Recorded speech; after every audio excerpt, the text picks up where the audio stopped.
చెప్తారట, అది కూడా చర్చించి. అందరికీ నమస్కారం. మూర్తి గారు, వాళ్ళ మూడు ఎప్పుడో తీసేశారు కదా ప్రజలు. ఇప్పుడేముంటది ఇంకా మూడు? ఒకటి ఏదైతే అంటే ఇప్పుడు మూడు రాజధానులు లేవు అనేసి అంటే ఖచ్చితంగా అమరావతి రాజధానికి అంగీకరించినట్లే అనేది ఒకవైపు ఎస్టాబ్లిష్ అవుతున్నటువంటి.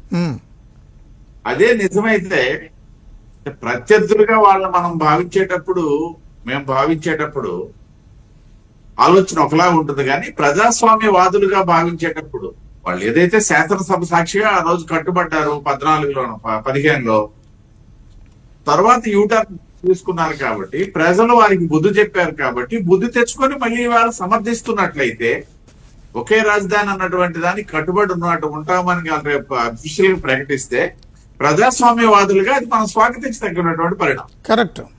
ఎందుకు మూర్తి గారు?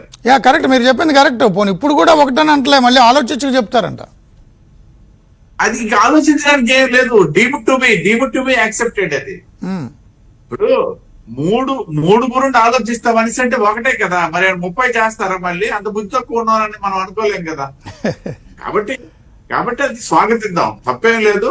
ఒక ప్రజాస్వామ్యంలో ఒక బాధ్యత కలిగినటువంటి పార్టీగా కనుక వాళ్ళు ఆ నిర్ణయం తీసుకొని చర్చ ఒకలాగా ఉంటుంది. అయితే చెప్పింది బొత్స సత్యనారాయణ గారు కాబట్టి ఆయన తాలూకా మాటలు మనం ఎప్పుడో చూసాం.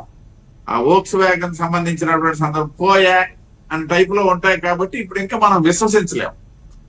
కాబట్టి ఒకవేళ వాళ్ళు యూటర్న్ తీసుకొని గడిచిన యూటర్న్ నుండి మళ్ళీ యూటర్న్ తీసుకొని వాళ్ళు అంగీకరించినట్లయితే ప్రజాస్వామ్యవాదులుగా నిజంగా వాళ్ళని అభినందించవచ్చు. ఎందుకంటే ప్రజాభిప్రాయానికి వాళ్ళు గౌరవిస్తున్నట్టుగా మనం భావించాలి. కాబట్టి వారికి తప్పని పరిస్థితి కూడా తప్పించుకోవడానికి కూడా లేదు. ఎందుకు అనేసి అంటే వేరే ఆల్టర్నేటివ్ కూడా లేదు. నేను ఇందాక చెప్పినట్టుగా 30 చేస్తామనడానికి సాహసించలేరు, 3 అనడానికి బెడ్స్ కొట్టింది, ప్రజాభిప్రాయం వ్యతిరేకంగా వచ్చింది. ఇక చేసేది ఖచ్చితంగా దానికి ఆమోదిస్తారు. అది ఒక రకంగా రాష్ట్రానికి, రాష్ట్ర రాజధానికి, అమరావతికి శుభ పరిణామంగానే మనం భావించవచ్చు. ఇంకొకటి, రెడ్ బుక్ రాజ్యాంగం నడుస్తోంది. పోసాని కృష్ణమురళి గారు చాలా పద్ధతైన మనిషి, ఎప్పుడు కూడా ఆయన పరుష పదజాలాలు వాడరు.